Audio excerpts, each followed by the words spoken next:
Okay, how's everybody doing this evening? Of course, my name is Kent. The channel is EOS San Diego. And I'd like to have done this a little bit earlier today, but I got a little bit late tonight. So we're going to take a little bit of a ride. Right there's the cycle I'll be riding. And I've got a new way of videoing these because I've got a different kind of setup. So hopefully you get to see a little bit more than you did last time. The only thing I'm interested as far as this bike's concerned is it does have a windscreen. It has that windshield, so maybe the video might not turn out so well, but we'll give it a shot. So anyway, I made a video last night, got a few comments, and one of the comments was pretty interesting, so I thought I'd talk about it a little bit. It was that EOS is like death by 1,000 cuts because of the fact that it's been a frustrating project for a lot of people, especially people that bought in back in the day when it was like $21, $22. Hopefully not too many of those people, but there are a few that held for a long time, and the price never came back. In fact, the price went backwards for a long time. Now it's gotten so low that I can't see how it can go back to where it was before, especially with the fact that the reason that it went backwards to begin with was because the United States Federal Reserve was worried about inflation, and now it seems like they kind of got inflation under control. I hear that they're talking about maybe not raising interest rates as much as they did last time. So if they cut the interest rates or they quit raising interest rates, you know the crypto market's going to go back up. That's inevitable. And the other thing that's happening is almost everybody's aware of what's going on in the economy. It's pretty widely known. It's been talked about so much on social media and now with the internet and all the information people get a hold of today. Everybody pretty much knows it's a Ponzi scheme. Federal Reserve creates money out of thin air, and they manipulate the interest rates, and then they counter everything with printing money, easing up on borrowing money. And then, when everything goes up, then they do what they did. They'll just come back up and say, oh, well, we've got high inflation. We're going to have to raise interest rates, which puts everything back into a tailspin. Everything goes back down, and then it takes a little bit of time for everybody to recover, and then it goes back up again. So it's just it's an endless cycle, but people are starting to be aware of this cycle, and they're not going to take it, go for it, fall for it much longer. They're just going to hold on to their assets that they know will appreciate and not hold so much of the dollar, the fiat dollars. So literally nobody has savings anymore. I mean, I remember when I grew up as a kid, it was always, everybody said, well, you got to save. In fact, I even remember my grandparents putting money to the side for me. Both my grandparents, both sides, my dad's grandparents and my mom's grandparents, put money away for me in savings accounts because that was the thing to do. Of course, they wanted to know that I would be taken care of in the future. So, they didn't put very much money in the savings accounts, but they put a little bit of money in savings accounts. And, of course, that money never really generated anything. I don't even know what happened to it, to tell you the truth. But it never, obviously, putting a few $100s in a savings account when a kid's born, and then thinking by the time the kid gets to be my age that they're going to have some money there. I don't know, over the years, I suppose my mom and dad gave me the money when I needed money, and it just got spent, but it probably never amounted to anything. I always tell the story about my wife's grandmother, who had a savings account when I first got to know my wife. I think of $40,000 or $50,000. I can't remember how much it was, but it was enough to give each child $5,000 when she passed away. Well, she lived to be 101, 102 years old, I believe. And when she passed away, the $5,000, that was in the late 1990s, the $5,000 that she had given to each one of her grandkids, who she thought was really going to give them a big boost in life, did absolutely nothing. It was $5,000. It was nice, but, pay a couple bills and, it was already used up. So it wasn't like life-changing money.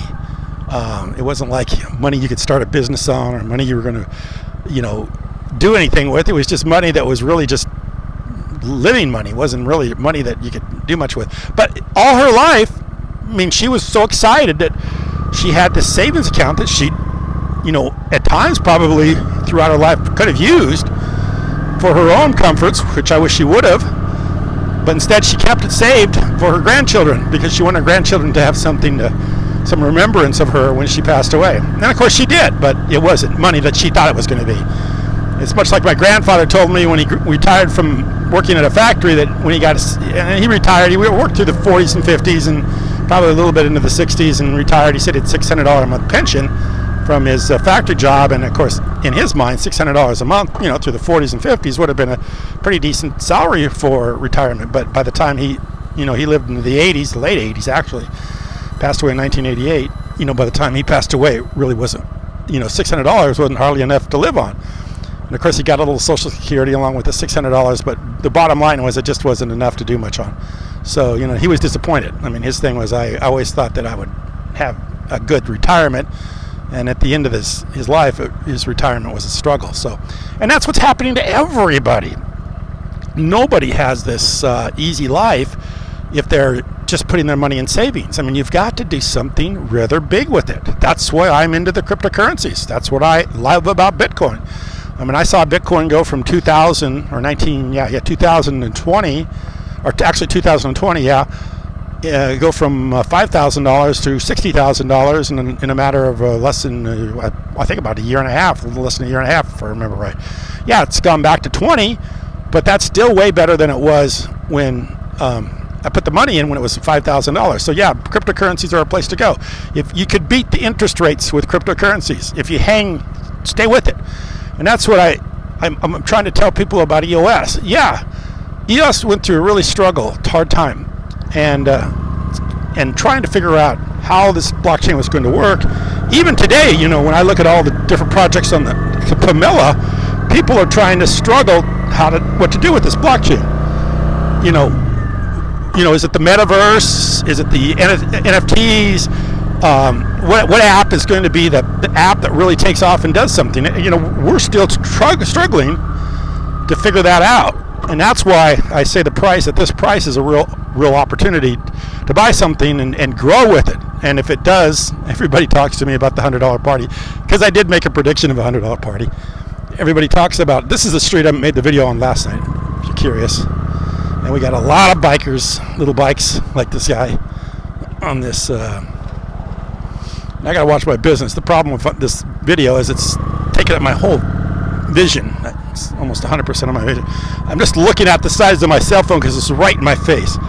So that's what I'm trying to tell people with EOS right now. Hey, it's $1. It was one time $21. They've got, I don't know how many projects building on this blockchain right now. It has a waiver from the Security and Exchange Commission. It has, even though we really haven't found the killer app or the killer idea yet for it, it is coming. It will be coming. It's definitely coming. And when it does hit, it's going to take off like gangbusters. And for a little bit of money right now, like my grandparents gave me when I was born, a few $100s in a bank account. I mean, maybe a few $100 towards EOS right now, maybe a pretty safe bet for the future. So that's what I say. And when people say this is a death by 1,000 cuts, yeah, if you throw your whole life savings at it and watch it go from $10 to $1, yeah, that is a pretty bad thing to have happen to you. But you got to be able to. It's not to pick it when it's really low and then to sell when it's really high. It means that you're going to have to spend some time in this. You're going to have to hold on through times of trouble, through times where you don't know what's going to happen, and it's time in that really counts. That's what really counts. So time in is what really matters in this game, and just to say, hey, it's death by 1,000 cuts and I'm out. I understand that position if you're needing the money and if you're just tired of it and you've had enough. But I'm here to tell you that there is a lot still going on in this blockchain, and it's dead, it's over with. And that's what I talked about fake news last night. Because the news about EOS right now is that, hey, it's just basically a dead project, which is far from the truth, which is basically, in my opinion, fake news. Because if you looked at the news, it has nothing to do with what's really going on with the blockchain today. And that's why I called that video fake news. So anyway, Pomelo grants are a few days from closing. We'd certainly appreciate any help that you're willing to give us. Of course, our 3 projects that we have are the challenge application, And the challenge application has been around since the beginning. So we've been through the tough times with the challenge application, and we still continue to run it, and it still continues to prosper. We have more and more users every day. We get people all the time downloading the app. I don't even know how many app downloads we've had by now. It's probably 20, 30,000 by now. People have downloaded the app through the iOS and the Google Play Store. So yeah, that's still going on. Vote for EOS San Diego. That's the video that I'm making right now. I'm going to continue to make these. I'll probably make them from this motorcycle quite often if this works, because this is a great way for you to get double entertainment. Hear a little bit about the EOS blockchain, but see a little bit of San Diego or Carlsbad that I'm driving through right now. I always enjoy seeing other parts of the world, different, see what's different about this place as opposed to other places. So this is an opportunity to kind of see what's going on here in this part of the world. So I'll do it as often as I can. Hopefully, maybe every night, if I can keep it going. Don't get in a car wreck. So we're going down. What street are we going down? I don't even know what. That's State Street. That's a straight street where I shoot the videos at. I'm going to be coming up here on the coast. There's a lot of little restaurants right here. Like there's a restaurant. There's tons of those little restaurants around here. A lot of people hanging out down here. I'm going to come up on a couple of really, probably popular bars up here. One to the right, if you've ever been in this area. What do they call that? A Boar's Head? Boar's Landing, I think, crossing. And then on the left side is a real popular place where they do karaoke. It's called Coyote. And I'm going to go through this light. There's the alley. Right there is Coyote. A lot of people, if they've ever come out here, they've tried the Coyote. Right there's this other popular bar. It's called the Boar's. What's it called? The Boar's Crossing. And it's funny because I got a guy right ahead of me, and he's got a Colorado plate. So I bet he's enjoying this weather, because it's probably about 70, 75 degrees right now. And if you're coming from Colorado, right there, the truck is from Colorado. No, yeah, is that truck? No, there was a guy from Colorado back there. Yeah, he is. He's from Colorado. I know, because I used to live in Colorado. So make sure I got the right gear going here. Oh my gosh, I gotta watch my driving. Here we go. Make sure I single my turn. I'm a very careful motorcycle driver. I've had too many close calls on motorcycles. I try to take my time when I'm driving a motorcycle. Double check when I change lanes. So anyway, time in is what matters right now, and things are going in the right direction. And if you buy in now, you're buying in at the very bottom. If you're buying and you've gone through all the hell and misery of owning it through these years, nothing good happening, well, pay attention. Maybe it's turning around now. Maybe all that time that you've been in, you'll get rewarded with something spectacular happening. Because I really think this is opportunity. When you got Vitalik calling EOS on steroids, that tells you something. Somebody left that in the comment. Why did Vitalik call EOS Ethereum on steroids? Because he knows that Ethereum will never scale, and he knows EOS does scale. So he's saying that, hey, this is the blockchain that's going to be the smart contract blockchain. From the master himself, from probably the smartest guy in smart contract world blockchain, which is Vitalik. He knows probably as much as anybody, and he's still mentioning EOS. So if Vitalik is still mentioning EOS, I would say EOS is still a play. Vitalik wouldn't be telling you about a dead project. Vitalik said that EOS was on steroids and it was dying. I don't think Vitalik would be making those kind of statements. So who are you going to listen to? You're going to listen to Vitalik, or are you going to listen to somebody that's just, basically, just got through having 4 or 5 bad years with EOS, 4 years of bad years with EOS, and now they're just telling you it's a dumb project.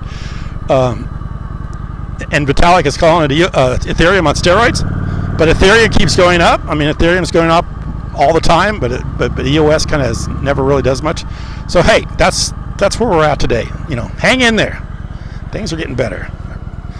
I appreciate you watching. Thank you very much.